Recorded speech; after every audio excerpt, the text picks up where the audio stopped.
We've been on Denali for 12 days, and today we're going for the top. Is anybody here an EMT? No. And I've got advanced first aid in my cone. No. Oh, no. I don't want this promotion. And no one's speaking up, and one guy puts his hand up a little bit, and I said, yeah? And he goes, well, I've had 1 year of med school. And I go, that's great! From his 26 years of climbing expeditions, Jim Davidson shares compelling stories of leadership and teamwork challenges. So we work our way up the slope very slowly, 19,000 feet, 19,200, and we get there, and there's this guy laying in the snow. He's pretty much passed out. He kind of wakes up, he goes back unconscious, and when he wakes up, he waves his hand around in the air, and 2 of his fingers are frostbitten, like big white sausages sticking out from the air. I look at this guy, and I look at these other climbers that are with him, 2 Austrians and a German guy, and I look at them, and we look at each other, and I think, now what? What are we supposed to do? Because we're at 19.2. We can hardly move, hardly take care of ourselves, and clearly this man needs some help, so what are we going to do? Are they in charge? Are we in charge? Are you in charge? Who's in charge, and what are we doing here?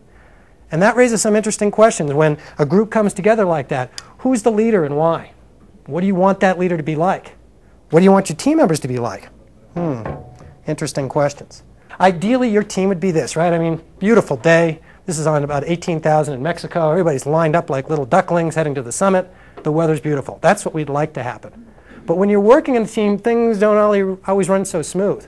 So I need a few ideas from you guys. When you're working in a team, small or big, what are some of the complexities and problems that crop up? Someone feed me. Different agenda. Different personalities from a couple people. Everybody wants to be in charge. Everybody wants to be in charge. Or no one. Or no one wants to be in charge. Which is worse? I don't know. The question is, if you're a team member standing there in the cold, what traits do you want the leader to possess? Take charge. Decisive. Ask for input from the team. I heard decisive, and you said ask for input. Are those counter to each other? No. Why not? Because you get the input and the decision has to be made. Ah. Someone has to make it. Okay. I have here a standard tent pole. Nothing special about it. I'm going to slowly put it over their heads. Everybody's fingers are touching. Okay, that's rule number 1. Keep your fingers on. Rule number 2, put it on the ground. Here we go. 3, 2, 1, down. Down. Keep going. Huh. Everybody, relax. Relax. Relax. Down. Listen to what's going on. Can I hear the direction? What was going on? Everybody was focusing on keeping their fingers on the pole, and nobody was coming down at the same time. Right. And We're all going, And you've got 5 or 6 different people saying down, down, down. So- There was nobody taking leadership. We weren't communicating very well, So there were a lot of words. but nothing much was being said. Now, I want to tell you about another climb. So listen to the details, because you're going to need these details in a few minutes when you and your partners in your group try and solve the problem. Through this unique and invigorating process, your team will work together to resolve real-world challenges. Long speak. I'm sitting on a rock, drinking some water, waiting for it to catch up. And this guy comes up to me and he said, "Your friend, he falls?" I said, "What?" I look back, no, my wife, my friend, she's right there. She's okay. "Gloria, okay?" "Yeah, I'm fine." "No, my friend's okay." He goes, No, the man, is he your friend?" "What man?" He goes, "The man, he falls." And I look up over a rock, and there's this guy 70 feet below us. He was going across the Narrows, and something went wrong, and he went off. And he's laying down there in the rocks on his back.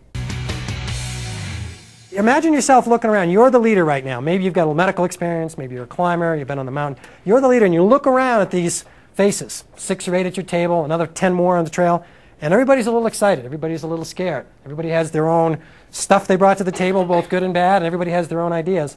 Look at those people around you and ask yourself, what traits do you want your team members to possess?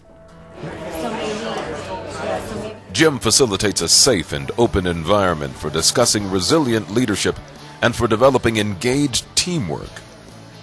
Yeah, what do you want them to be like? Courageous. Rational thinkers. No panic. If somebody was really full-on panic, is that going to help? No. Think about those words that were just said and the ones you just wrote. Take just a minute and ask yourself, which ones are your strengths? Which ones maybe you need to work on a little bit?